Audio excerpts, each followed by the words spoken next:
খানেওয়ালা যদি না খায় তো যতই সুস্বাদু রান্না করা হোক তো খানেওয়ালার কি লাভ হবে? কথা বলেন ঠিক না বেঠিক? ওই আল্লিমুহুমুল কিতাব, আল্লাহর কোরআনের অর্থ শিক্ষা দেওয়া, আল্লাহর কোরআনের মর্ম শিক্ষা দেওয়া, কোরআনের পাকের ব্যাখ্যা শিক্ষা দেওয়া, এটা হলো নবী আকরাম সাল্লাল্লাহু আলাইহি ওয়াসাল্লামের 2 নম্বর কর্মসূচি। এই 2 নম্বর কর্মসূচি বাস্তবায়ন করার জন্য, কোরআনের অর্থ এবং কোরআনের মর্ম উম্মতকে শিক্ষা দেওয়ার জন্যই আলহামদুলিল্লাহ আমাদের এই মাদ্রাসাগুলোর 10 বছরের যে পাঠ্যসূচি, এটার উদ্দেশ্য একটাই, একমাত্র উদ্দেশ্য হলো যে একটা ছাত্র যেন 10 বছর শিক্ষা গ্রহণ করার পর আল্লাহর কোরআনের মর্মটাকে আদি অন্ত পরিপূর্ণভাবে উপলব্ধি করতে পারে। তারা বুঝবে, কেন বুঝবে? নিজেরা কোরআন বুঝবে, এরপরে এই জাতিকে আল্লাহর কোরআনের জ্ঞান শিক্ষা দিবে, কোরআনের মর্ম বুঝাবে, কোরআনের তাফসীর বুঝাবে। এই জন্যই মাদ্রাসাগুলোকে কায়েম করা হয়েছে। 10 বছরের মাদ্রাসা শিক্ষা কোরআনের মর্ম বোঝার জন্য, 10 বছরের মাদ্রাসার নেশাব, 10 বছরের মাদ্রাসার পাঠ্যসূচি আল্লাহর কোরআনের মর্ম এবং ব্যাখ্যা বোঝার জন্য। 5 বছর কোরআনের তেলাওয়াত শেখার জন্য, আর 10 বছর কোরআনের মর্ম বোঝার জন্য। মক্তবের 2 বছর, হেফজখানার 3 বছর, কয় বছর হলো? 5 বছর বাচ্চাদেরকে আমরা শিখাই হলো শুধু কোরআনের তেলাওয়াত।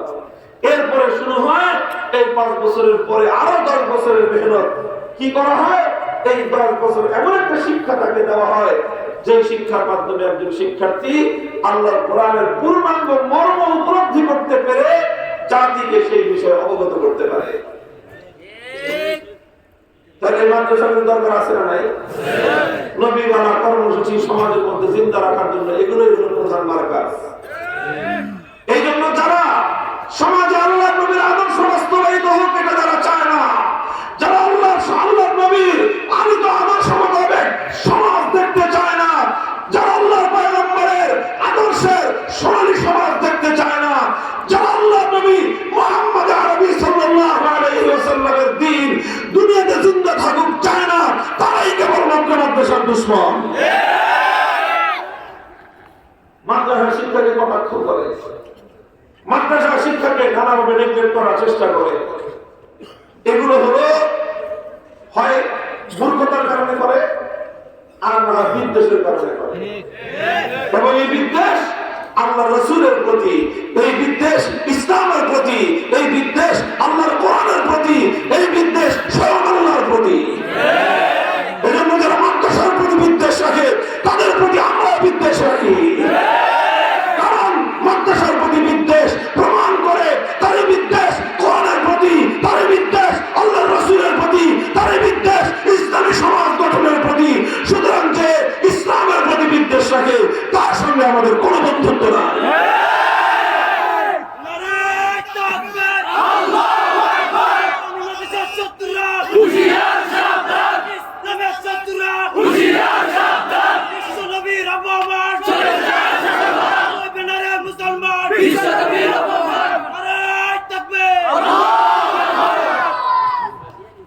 দুই নম্বর কর্মসূচি গেল, কয় নম্বর? 2 নম্বর কর্মসূচি গেল। এরপরে আসেন 3 নম্বর কর্মসূচি, ওয়াল্লিমুহুমুল হিকমা। 3 নম্বর কর্মসূচির নাম হলো তালিমে হিকমা। তালিমে হিকমত কি নাম বলেন? তালিমে হিকমত। 1 নম্বর ছিল তেলাওয়াতে কোরআন, 2 নম্বর ছিল তালিমে কিতাব, 3 নম্বর হলো তালিমে হিকমত। তালিমে হিকমত কি জিনিস? কোরআন পাকের এই আয়াতের ব্যাখ্যায় মুফাসসিরিন کرام লিখেছেন, মারিফুল কোরআন পাক, মারিফুল কোরআনের মধ্যে মুফতি শফি রাহমাতুল্লাহ আলাইহি এই ব্যাখ্যা করেছেন। তালিমে হিকমতের অর্থ হলো এই যে আল্লাহর রাসূল আল্লাহর কোরআনে পাক সম্পর্কে প্রথম দায়িত্ব পালন করবেন হলো কোরআনে পাকের বিশুদ্ধ তেলাওয়াত শোনাবেন। 1 নম্বর কি? বিশুদ্ধ তেলাওয়াত শোনাবেন। 2 নম্বর হলো তিনি তালিমে কিতাব অর্থাৎ আল্লাহর কোরআনের মর্ম বোঝাবেন দুনিয়ার মানুষকে, কোরআনের অর্থ এবং কোরআনের মর্ম এবং কোরআনের ব্যাখ্যা বোঝাবেন। 3 নম্বর হলো শুধু কোরআনের মর্ম কোরআনের তাফসীর করে দিলে আল্লাহ নবীর দায়িত্ব শেষ নয়, কোরআনের মর্ম বুঝাই দিলে আল্লাহ নবীর দায়িত্ব শেষ নয়, বরং 3 নম্বর দায়িত্ব হলো কোরআন পাকের মধ্যে যা কিছু বলা হয়েছে, যা কিছু আল্লাহ পাক রব্বুল আলামিন বিধান নাযিল করেছেন, আল্লাহর কোরআনের প্রত্যেকটা কথাকে আল্লাহ নবী প্র্যাকটিক্যালি বাস্তবায়িত করে উম্মতকে তার বাস্তব প্র্যাকটিক্যাল শিক্ষা দান করবেন।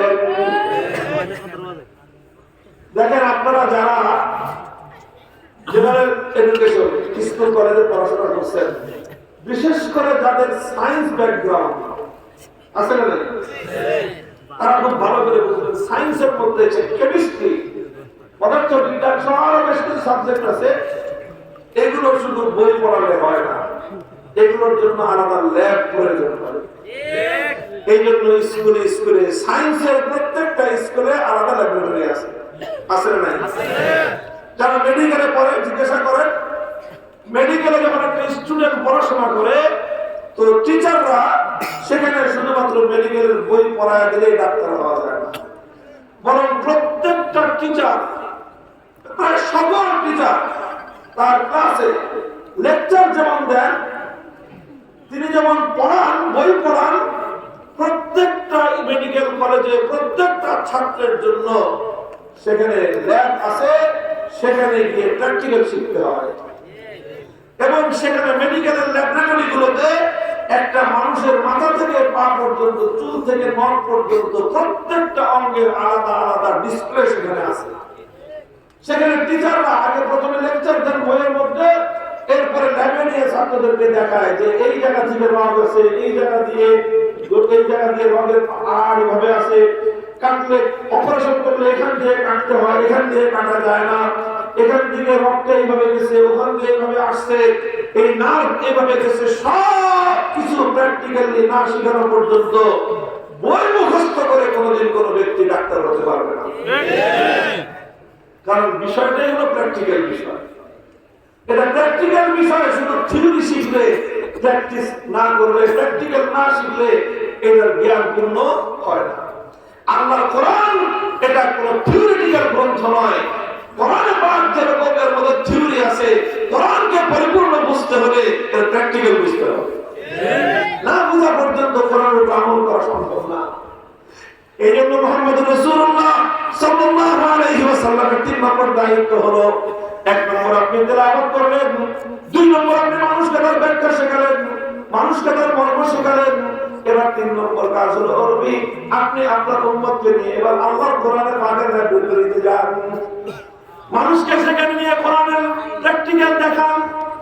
যতক্ষণ পর্যন্ত আল্লাহর নবী এক একটা কাজকে প্র্যাকটিক্যাল বাস্তবায়িত না করবেন, ততক্ষণ পর্যন্ত উম্মত ওই বিষয়টার পূর্ণাঙ্গ জ্ঞান শিখতে পারবে না। যেরকম ধরেন কোরআনের আয়াত নাযিল হলো আকিমুস সালাহ, অর্থ করে সালাত কায়েম করো। আল্লাহ নবী প্রথম কোরআনে পাকের আয়াতের তেলাওয়াত শোনালেন, আকিমুস সালাহ ওয়া আতুজ যাকাত।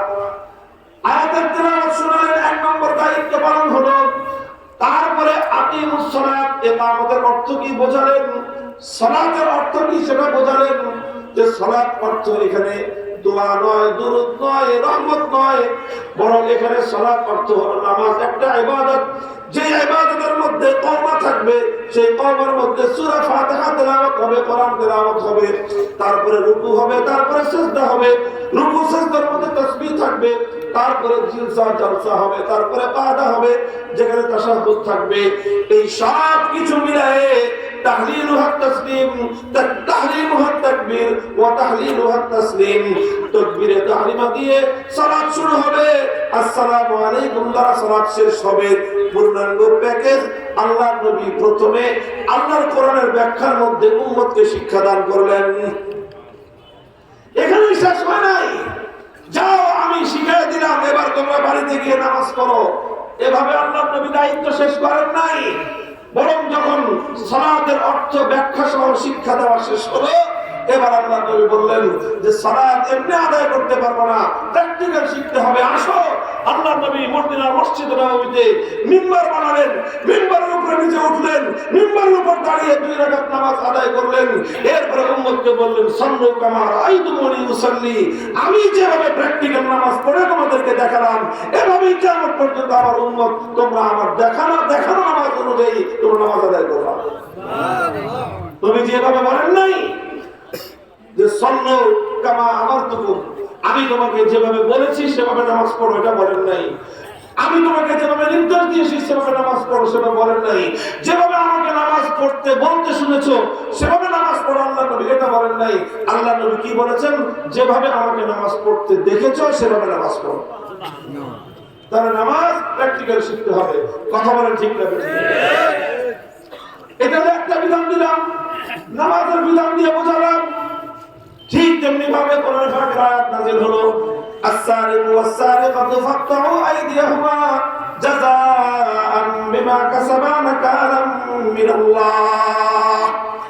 আল্লাহর কোরআন বলল, কোন চোর যদি চুরি করে ধরা পড়ে, নারী হোক বা পুরুষ হোক, একটা সংরক্ষিত স্থান থেকে কমপক্ষে 10 দিরহাম মূল্যমানের কোন সম্পদ যদি সংরক্ষিত স্থান থেকে, কোন জায়গা থেকে সংরক্ষিত স্থান থেকে কমপক্ষে 10 দিরহাম মূল্যমানের কোন সম্পদ যদি কেউ চুরি করে, আর সেই চুরি যদি ধরা পড়ে, সাক্ষ্য প্রমাণের মাধ্যমে যদি আদালতের সামনে প্রমাণিত হয়, আল্লাহর হুকুম হলো সঙ্গে সঙ্গে শাস্তির বিধান হিসেবে, আল্লাহর হুকুম হিসেবে সেই অপরাধীর হাত কেটে দিতে হবে। বিধানটা কার? আল্লাহর। এটা আল্লাহর কোরআনের আয়াত। এটা কিসের আয়াত? কোরআনের আয়াত। এই কোরআন আয়াত যখন নাযিল হলো, আল্লাহর পয়গম্বর শুধুমাত্র তেলাওয়াত করে দায়িত্ব শেষ করেন নাই, শুধুমাত্র অর্থ বুঝায় দিয়ে দায়িত্ব শেষ করেন নাই, বরং আল্লাহর নবী তালিমে হিকমত হিসেবে যখনই আল্লাহর জমিনে চুরির ঘটনা সংঘটিত হয়েছে, আল্লাহর পয়গম্বর সেই আয়াতকে প্র্যাকটিক্যালি বাস্তবায়ন করার জন্য দুনিয়ার কোনো বাধাকে বাধা মানেন নাই।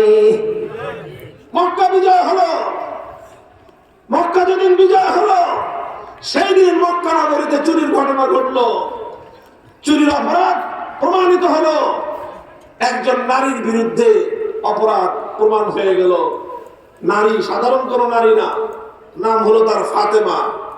বংশ কুরাইশ বংশের মধ্যে সর্বোচ্চ বংশ বনু মখজুম, যে বংশটা আল্লাহ নবীর নারীর বংশ।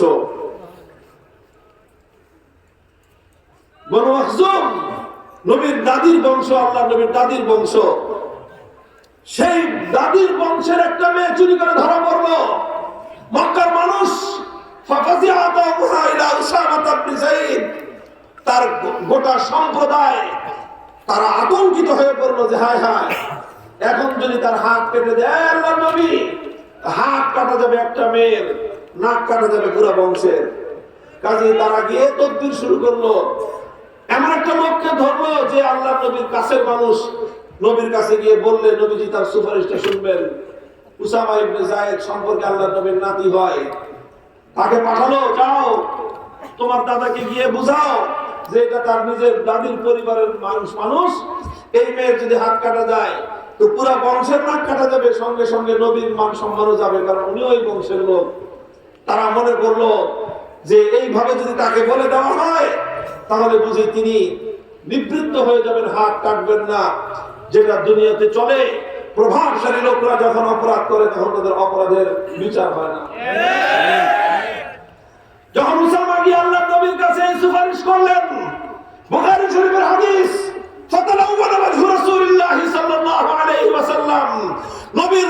নবীর চেহারা রং বদলে গেল। আল্লাহ নবী যখন রাগান্বিত হতেন, নবীর চেহারার রং লাল রক্তিম বর্ণ ধারণ করত। মনে হতো নবীর চেহারার মধ্যে, নবীর গণ্ডদয়ের মধ্যে আনারের ডালিমের রস ছিটিয়ে দেওয়া হয়েছে, এমন অবস্থা হতো। আল্লাহ নবী সেরকম রাগান্বিত হলেন, ধমক দিলেন উসামাকে, উসামা আতাশফাউ ফি হাদ্দিন মিন হুদুদিল্লাহ, আল্লাহর কোরআনের বিধান বাস্তবায়িত হবে, তদবির করে তুমি সেটা বন্ধ করতে আসছো, খবরদার ভবিষ্যতে আর কোনদিন যেন তোমাকে এই তদবির বাণিজ্যে আমি না দেখি। আল্লাহর নবী বুঝলেন এটা উসামার একার কাজ না, উসামা ছোট মানুষ, বয়স কম, আমার কাছের মানুষ, আমার নাতি, এই জন্য সে আমার কাছে আসছে। কিন্তু উসামারে পাঠাইছে কারা? পুরা গোষ্ঠী। কার গোষ্ঠী? আমার গোষ্ঠী, নবীর গোষ্ঠী। কারণ মেয়েটা নবীর গোষ্ঠীর মেয়ে, কুরাইশ বংশের মেয়ে, নবীর দাদির পরিবারের মেয়ে। কাজী তার আপনজন আত্মীয় স্বজন তারাই পাঠিয়েছে উসামাকে। আল্লাহ নবী বুঝলেন যে শুধু উসামা একাকে ধমক দিলে চলবে না। এটা অপরাধ শুধু উসামার একার নয়, এই অপরাধ এটা শত শত বছরের অপরাধ। এই অপরাধ এই মাটির মধ্যে গ্রথিত আছে, গোটা সম্প্রদায়ের মধ্যে অপরাধ প্রবণতা ছড়িয়ে পড়েছে। সংশোধন গোটা সম্প্রদায়কে করতে হবে।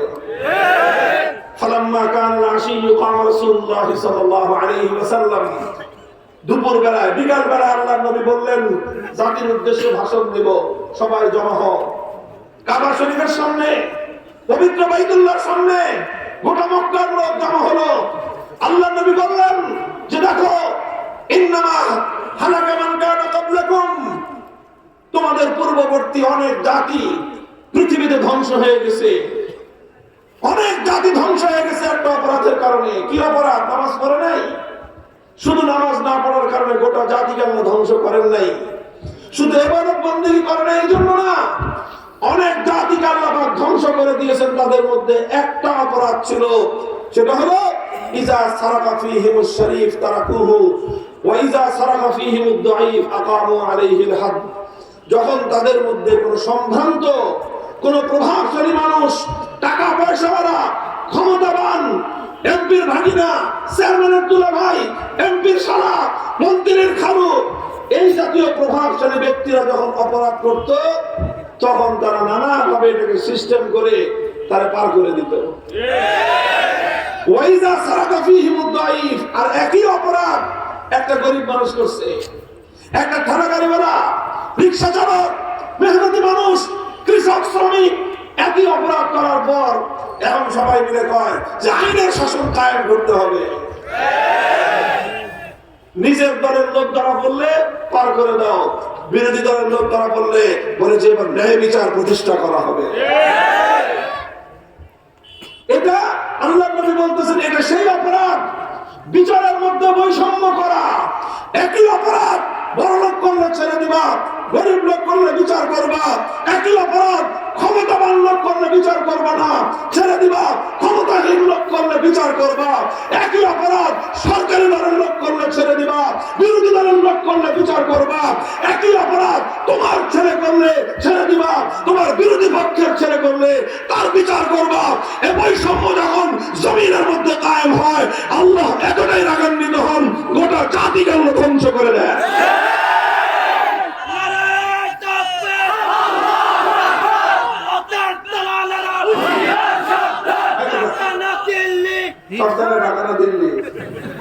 দিল্লির শুরু করছি এখনো? হ্যাঁ, না বুঝতে পারেনি তা না, ওরা এদের পাশে চেয়ে করতেছে যে তুই কি স্লোগান দেয়। এখনই ইসরায়েলের বিরুদ্ধে স্লোগান দেয়, ভারতের বিরুদ্ধে। ভারত আর ইসরায়েলের ওয়াজ যখন হবে তখন ভারত বিরোধী, ইসরায়েল বিরোধী স্লোগান। কথা বলেন। এখন তো ওয়াজ করতেছি বৈষম্যের বিরুদ্ধে, এখন ওয়াজ চলছে জুলুমের বিরুদ্ধে, অন্যায় এবং অবিচারের বিরুদ্ধে। বৈষম্য শেকড় সূত্র উপড়ে ফেলতে হবে। বৈষম্যের বিরুদ্ধে লড়তে হবে একসাথে। বৈষম্যের বিরুদ্ধে লড়তে হবে একসাথে।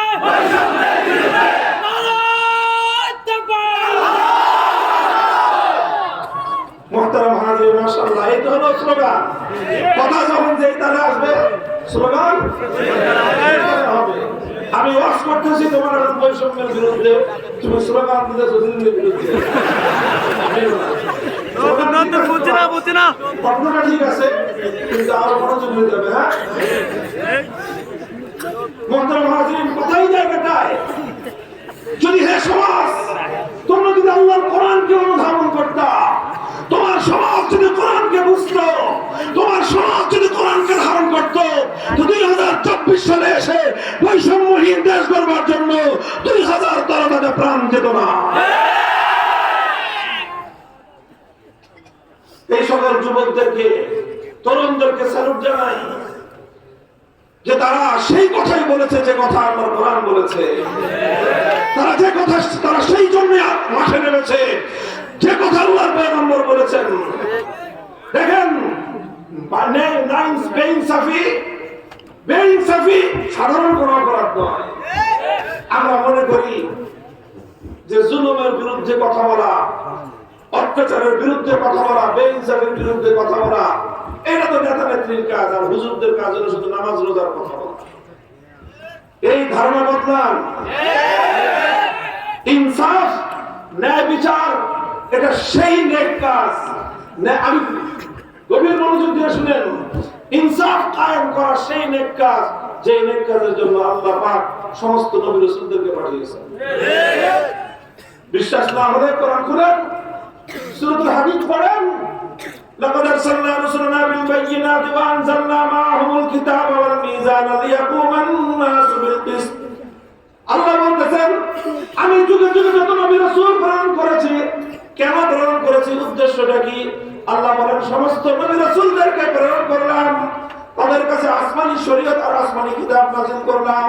আমার উদ্দেশ্য হলো লিয়াকুমান নাসু বিল কিসত, যেন মানব সমাজের মধ্যে ইনসাফ কায়েম হয়।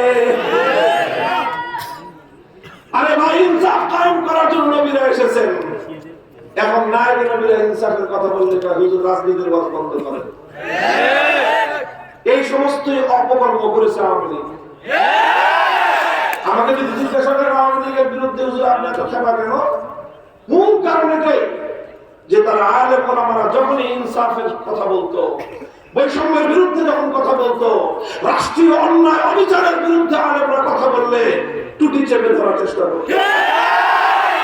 আলেমদের কাছ থেকে তারা শুধু নামাজ রোজা হজ যাকাতের ওয়াজ শুনতে চাইতো। আলেমদের কাছ থেকে তারা সুরেরা মিলাদ শরীফ শুনতে চাইতো। আলেমরা যখনই জুলুমের বিরুদ্ধে কথা বলতো, বলতো যে এই হুজুরটা মামুনুল হকের মতো। এই আমার বিরুদ্ধে কেন খেপছে বুঝছেন? আমার বিরুদ্ধে খাবার মূল কারণ হলেই যে আমি প্রচলিত এই সাধারণ ওয়াজ করি না।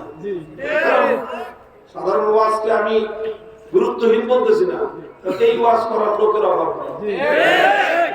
তো যেই ওয়াজটা করে অনেক মানুষ, আরেকটা ওয়াজও আছে যেটা কেউ করে না, তো আমি সেই ওয়াজ করা শুরু করেছি। আমার আগেও করেছেন অনেকে, আমিও করি। আমাদের দেখা দেখি আরো অনেক মানুষ করে। এই তাদের গাত্র ধাওয়া শুরু হলো যে এই ওয়াজ যদি সবাই শুরু করে, তাহলে সমস্ত মানুষ তো ইনসাফ কায়েম করার জন্য হুজুরদের পিছনে ছুটবে। আর হুজুরদের পিছনে যদি জনগণ ছুটে, তাহলে জনগণের মাথায় কাঁঠাল ভেঙে খাওয়ার এই অপরাজনীতি বন্ধ হয়ে যাবে। এই জন্য আওয়ামী লীগের লোকজন যদি কেউ থাকেন, গাঁটি উঠে থাকেন, এরপরে যদি ভবিষ্যতে কোনোদিন রাজনীতিতে আসতে সুযোগ পান, এই ভুলটাকে সংশোধন করে আসবে। আমার কাছ থেকে শুধু মাটির নিচের আর আসমানের উপরের ওয়াজ শোনার এই যে ধান্দা, এটা বন্ধ করবেন। বলবো মাটির নিচের কথা আমরাই বলবো, আসমানের উপরের কথা আমরাই বলবো, আর আসমান থেকে জমিন পর্যন্ত এই কথা আমাদের কাছ থেকে শুনতে হবে।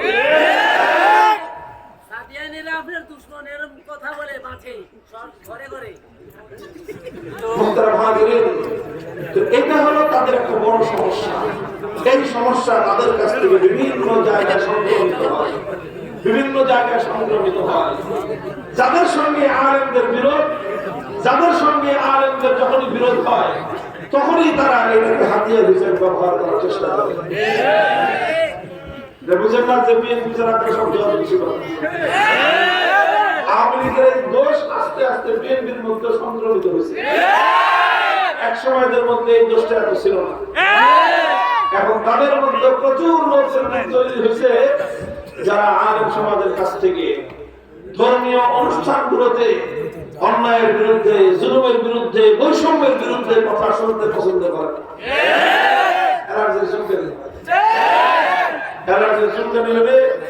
ওষুধ আছে, আমি তাদের জন্য বলি যে তারা অন্য কোন হুজুরের ওয়াজ শুনবেন না, 1 বছর শুধু আমার ওয়াজ শুনবেন। দেখবেন আস্তে আস্তে আস্তে আস্তে শুনতে শুনতে শুনতে শুনতে আস্তে আস্তে আপনার অ্যালার্জি তখন দেখবেন হুজুরদের কাছ থেকে আর ইসলামী রাজনীতির কথা শুনলে আমরা শরীর চুলকায়, বিনা পয়সায় চিকিৎসা দিয়ে গেলাম।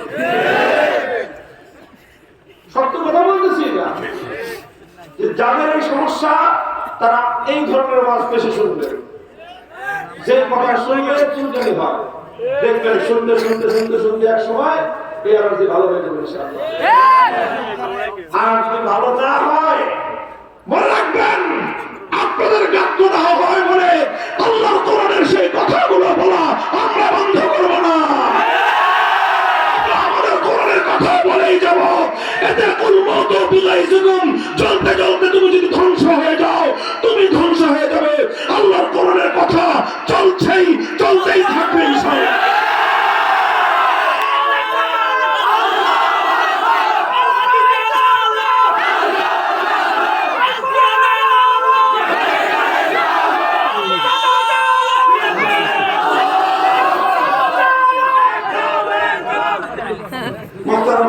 বলতেছিলাম এই যে বৈষম্য, একজনের জন্য এক বিচার, আরেকজনের জন্য আরেক বিচার, এটা এমন একটা অপরাধ।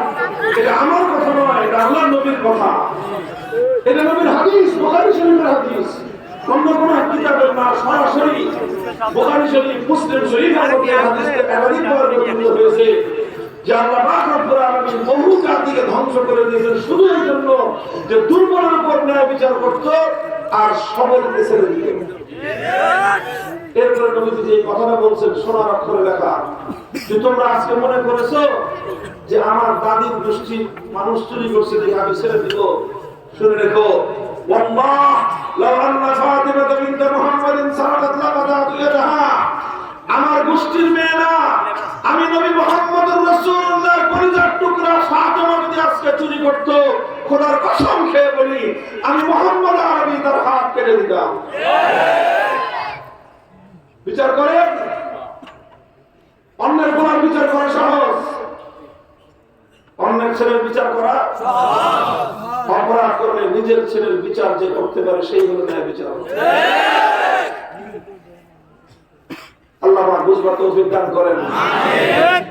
তাহলে আল্লাহ নবী কোরআনে আয়াত যখন নাযিল হলো যে হাত কেটে দাও, আস-সারিকু ওয়াস-সারিকাতু ফাকতাউ আইদিয়াহুমা, নবীজি শুধু তেলাওয়াত করে দায়িত্ব শেষ করে দিয়েছেন না, অর্থ বুঝিয়েছেন, অর্থ বুঝিয়েছেন, ব্যাখ্যা বুঝিয়েছেন, মর্ম বুঝিয়েছেন, এখানেই দায়িত্ব শেষ না? যখন অপরাধ সংঘটিত হয়েছে হাত কেটে দিয়েছেন। এটাই হলো তালিম হিকমত, যেখানে আল্লাহর কোরআনের যে আয়াত প্রয়োগ করতে হয় সেটা প্র্যাকটিক্যাল করে দেখায় দিতে হবে যে আল্লাহর এক একটা বিধান এইভাবে বাস্তবায়ন করতে হয়। সুদের আয়াত নাযিল হয়ে গেল,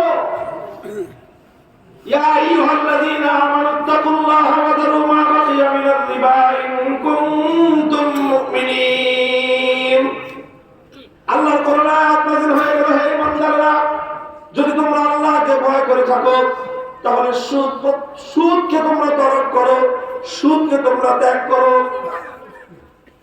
যদি সুদ ত্যাগ করতে তোমরা প্রস্তুত না হও, ফাযানু বিহারবিন মিনাল্লাহি ওয়া রাসূলিহি, তাহলে আল্লাহ এবং তার রাসূলের পক্ষ থেকে তোমাদের বিরুদ্ধে যুদ্ধের ঘোষণা দেওয়া হলো।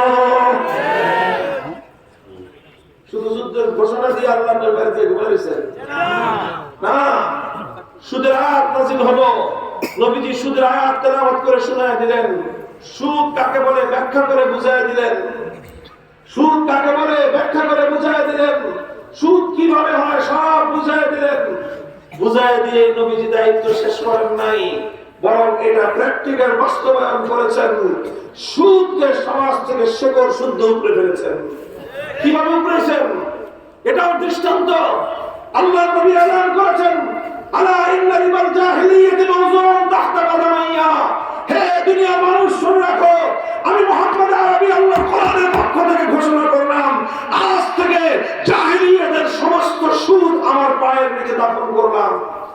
সুতরাং আজ থেকে আর কোনো সুদের কারবার চলবে না। এরপরে আল্লাহ নবী বললেন, ওয়া ইন্না আউওয়ালা রিবাল আদাহু রিবাল আব্বাস ইবনে আব্দুল মুত্তালিব, যারা যারা সুদ পায় মানুষের কাছে সমস্ত সুদ মাফ, সর্বপ্রথম যার সুদ আমি মওকুফ ঘোষণা করতেছি, অন্যের সুদ নয়, আমার চাচা আব্বাস যত মানুষের কাছে সুদের টাকা পায়, সমস্ত সুদের টাকা মওকুফ, শুধু আসল টাকা ফেরত দিবা। সুদ মওকুফ করছেন আগে কি আরেকজনেরটা? আগে নিজেরটা। নবীজি তো নিজে কোনোদিন সুদের কারবার করেনি নাই, কাজে নবীজি কারোর কাছ থেকে কোনোদিন সুদের টাকা পানো না। তো নবীর চাচা, আপন চাচা এক টাকার পোলা বাপের সাথে আব্বাস রাদিয়াল্লাহু আনহু, যিনি একমাত্র চাচা আল্লাহ নবী তখন জীবিত। নবীজি বললেন, হযরত আব্বাস সম্পদশালী মানুষ ছিলেন, আর সেই যুগে সমস্ত বড় লোকরা তাদের টাকা আছে, সম্পদ আছে, তো মানুষ তাদের কাছে সুদের উপর লোক দিত। আল্লাহ নবী বললেন, আমার চাচার কাছে যারা যারা ঋণ নিয়েছে সুদের উপর, আমি ঘোষণা করলাম আব্বাসকে কেউ এক পয়সা সুদ দিবা না, শুধু মূল টাকাটা ফেরত দিবা। শুধু আব্বাস একটা প্রথম ঘোষণা করলেন, এরপরে বলেন, ভাই সিরিয়াল যারা যারা সুদের উপর লগ্নি করেছিল সমস্ত সুদ আমি মাফ ঘোষণা করে দিলাম, শুধু আসল টাকা ফেরত দিবা। শুধু সুদের আয়াত নামাজের মধ্যে, তারাবির মধ্যে সুর করে তেলাওয়াতের জন্য নাযিল হয়েছে না, শুধু তাফসীরুল কোরআন মাহফিলে হুজুরের লম্বা টান দিয়ে ওয়াজ করার জন্য না, সুদের বিধান সমাজ থেকে বাতিল করার জন্য, সমাজ থেকে সুদকে বন্ধ করার জন্য সুদের বিধানগুলো নাযিল হয়েছে। কাজে তেলাওয়াতও চলবে, এর তাফসীরও চলবে, সঙ্গে সঙ্গে প্রত্যেকটা কোরআনের বিধান সমাজে বাস্তবায়ন করার জন্য চেষ্টা করতে হবে। আলহামদুলিল্লাহ সেই চেষ্টা চলছে, বিভিন্ন ভাবে চলছে। দাওয়াত এবং তাবলীগের সাথীরা তারা আল্লাহর রাস্তায় বের হয়ে, এটাকে বলা হয় চলতা ফিরতা মাদ্রাসা, সেখানে কোরআনের অনেক বিধানের প্র্যাকটিক্যাল শিক্ষা দেওয়া হয়।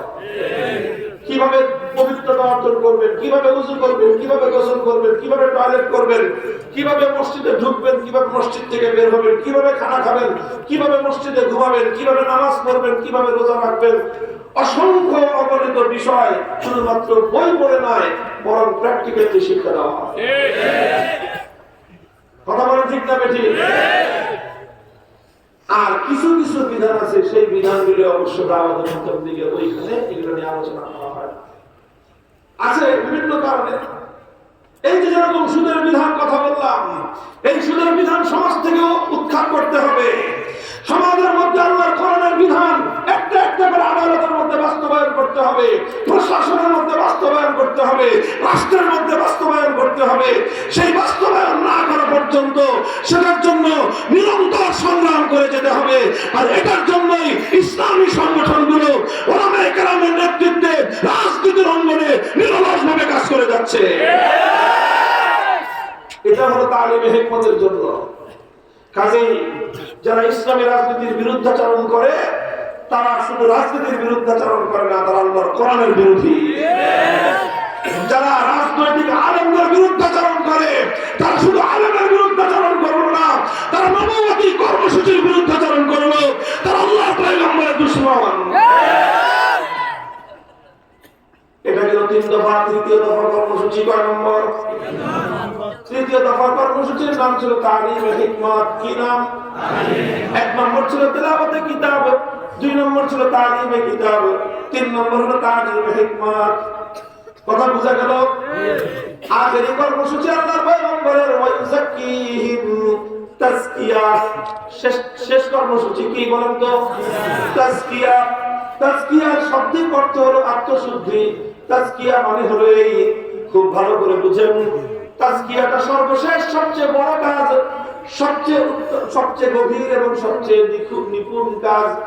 সবচেয়ে গভীর এবং সবচেয়ে নিপুণ কাজ হলো তাজকিয়া। আবারও বলছি, প্রথম দায়িত্ব হলো কোরআন তেলাওয়াত করলাম, দ্বিতীয় দায়িত্ব হলো যেটা তেলাওয়াত করলাম সেটা ব্যাখ্যা করে বোঝালাম, তৃতীয় দায়িত্ব হলো যেটা ব্যাখ্যা করে বোঝালাম সেটা আমলে পরিণত করলাম, 4 নম্বর দায়িত্ব হলো শুধুমাত্র আমলে পরিণত করে আল্লাহর পয়গম্বরের দায়িত্ব শেষ নয়, বরং আল্লাহর কোরআনের এক একটা বিধানকে মানুষের আখলাক এবং চরিত্রে পরিণত করা। মানুষের চরিত্রে পরিণত করা। একটা হলো আমলে পরিণত করা, আরেকটা হলো চরিত্রে পরিণত করা। কোরআন যা বলেছে সেই অনুযায়ী চরিত্র গঠন করেন। কোরআন বলেছে অন্যায়ের প্রতিবাদ করো, অন্যায়ের প্রতিবাদ করা চরিত্র যখন আসবে তখন আপনার তাজকিয়াতুন নফস হবে। আপনি যখন নাকি আমর বিল মারুফ করবেন, সৎ কাজের আদেশ দিবেন, এই চরিত্র যখন আপনার অর্জন হবে আপনার তখন তাজকিয়া হলো। আপনি যখন নাহি আনিল মুনকার করবেন, অন্যায় কাজের মধ্যে বাধা দেওয়ার জন্য আপনার চরিত্র তৈরি হবে, তখন আপনার অন্তরের মধ্যে তাজকিয়াতুন নফস আসলো। আপনি যখন সত্য কথার চরিত্র অর্জন করবেন তখন আপনার মধ্যে তাজকিয়াতুন নফস আসলো। মিথ্যা কথা ছেড়ে দেওয়ার চরিত্র যখন অর্জিত হবে তখন তাজকিয়াতুন নফস হবে। এইভাবে আল্লাহর কোরআন যা বলেছে সেই অনুযায়ী যখন মানুষের চরিত্র গঠন হয় তখনই তাজকিয়াতুন নফস হয়। এই জন্য রাসূল আকরাম সাল্লাল্লাহু আলাইহি ওয়াসাল্লাম সম্পর্কে আল্লাহর নবীর জীবনী, নবীর সিরাত সম্পর্কে যত কথা এই পর্যন্ত বলা হয়েছে তার মধ্যে সবচেয়ে সংক্ষিপ্ত কিন্তু সবচেয়ে পূর্ণাঙ্গ কথা কি বললাম? সবচেয়ে সংক্ষিপ্ত কিন্তু সবচেয়ে পূর্ণাঙ্গ কথা হলো যে আল্লাহর নবী কেমন ছিলেন, আমার নবীর সিরাত কেমন ছিল, আমার নবীর জীবনী কেমন ছিল। এই প্রশ্নের সবচেয়ে সংক্ষিপ্ত এবং সবচেয়ে পূর্ণাঙ্গ জবাব হলো কানা খুলুকুহু আল কোরআন, যে আমার নবীর চরিত্র ছিল যেমন কোরআন যেমন বলেছে। নবীর চরিত্র কেমন ছিল? কোরআন যেমন বলেছে। তাহলে কোরআন অনুযায়ী চরিত্র গঠন করা এটা হলো আল্লাহর পয়গম্বরের 4 নম্বর কর্মসূচি। এই কর্মসূচিটার অনুযায়ী আমাদের সমাজে একটা মেহনত আছে, যেটা হলো হাক্কানি মাশায়েখে ইজাম খানকাহের মাধ্যমে, বিভিন্ন মেহনতের মাধ্যমে, তরিকত এবং তাসাউফের মেহনতের মাধ্যমে মানুষের চরিত্রে আল্লাহর কোরআনকে প্রবিষ্ট করানোর, আল্লাহর কোরআনী আখলাক তৈরি করার জন্য তারা চেষ্টা করতেছে। কাজগুলো আছে না নাই? এই কাজগুলো যদি একসঙ্গে সমাজে চলতে থাকে ইনশাআল্লাহ নবীওয়ালা সমাজ গঠন হবে, ইসলামী সমাজ গঠন হবে। এই সমাজ গঠন করার জন্য একজনের কাজ করতে প্রস্তুত আছেন তো? এক সময় আমাদেরকে ঘাম ঝরাতে হবে, এক সময় রাতের অন্ধকারে চোখের অশ্রু গড়াতে হবে। এরপরে আল্লাহর পয়গম্বরের পূর্ণাঙ্গ সমাজ বিপ্লবের মাধ্যমে সমস্ত জাহিলিয়াতের খবর রচনা করে ইসলামী সমাজ গঠনের জন্য যদি শাহাদাতের রক্তের প্রয়োজন হয় শহীদি ঈদগাহে কারা কারা জমায়েত হতে প্রস্তুত থাকবে?